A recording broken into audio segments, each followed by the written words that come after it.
What's going on, guys? I'm back with another video. Today I'm going to be giving you head-to-head tips when playing. Like, say you want to get to, like, the next tier or whatever, division, and you're trying to, like, get to the Hall of Fame or whatever. You're trying to grind it out. Here are some tips for you. My first tip is, say someone, like, challenges you to a game.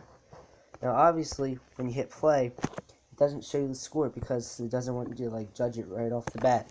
But you don't need to see the score to tell if they put points on the board, because you can just see, what's his face?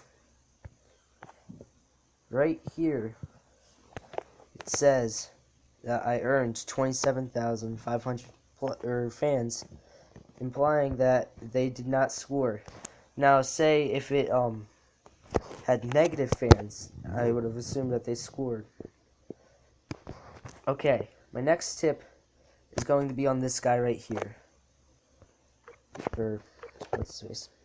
So basically, don't force yourself to always go for 2 after scoring a touchdown. It's better to accept matches rather than go around and playing people. Like in this menu right here. Because like, after they score, so like, let's say like round 1 and round 2 are like basically just one round together. They have to play first, and like say they don't score, it's okay then to get a field goal because essentially you won the first round. You won the first round, and that always helps me out with winning games. Obviously, like I've won a lot of previous games here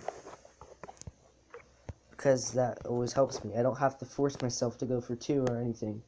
I don't even force myself to necessarily go for a touchdown because if they didn't score the previous drive, I know I'm safe with scoring a field goal. Now, if you're down points, that's a different story, obviously.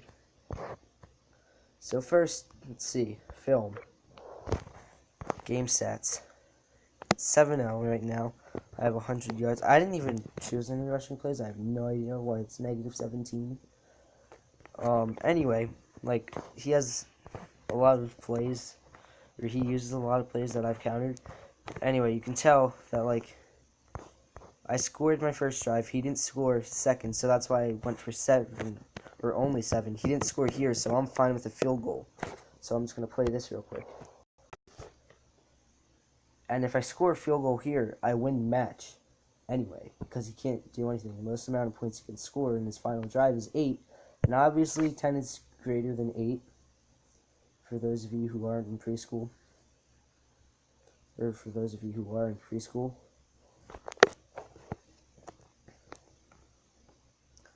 This will also lead me to my next tip. Say you use some certain plays, like near the goal line, and you want to test them out beforehand. Like, I use QB sneak if I ever have to go for 2. And I want to check if that's countered. It doesn't seem to be countered right there, so I know it's safe. I use PAT, tight end drag,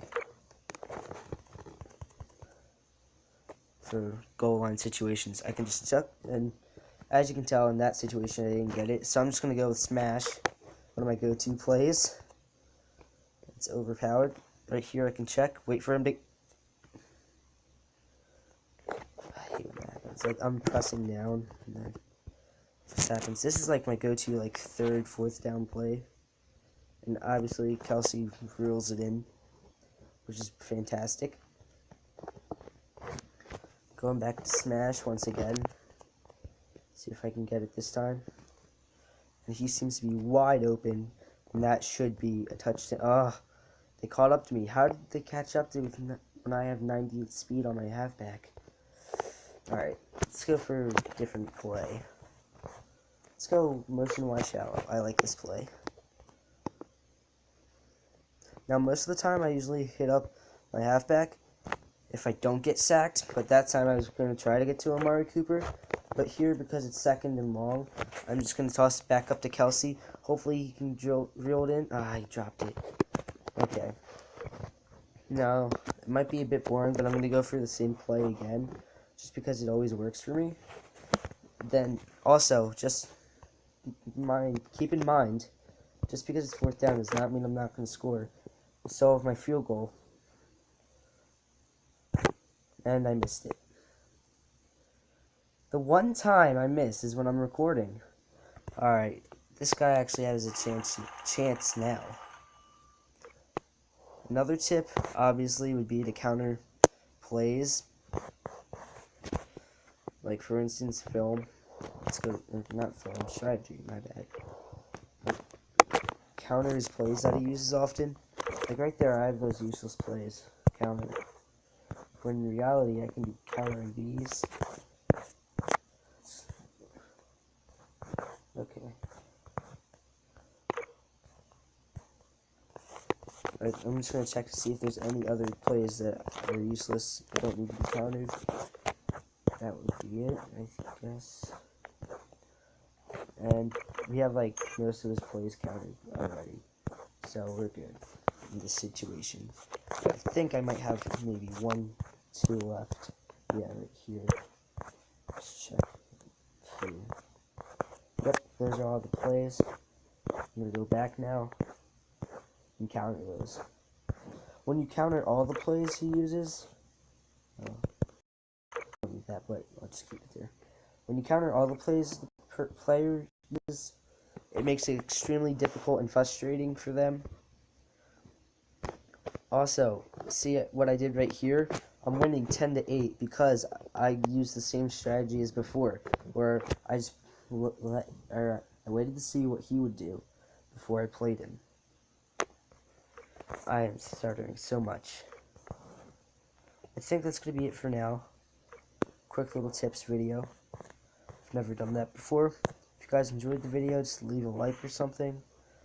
Probably be doing more videos later. Maybe some on Wednesday. Not sure. And see you later.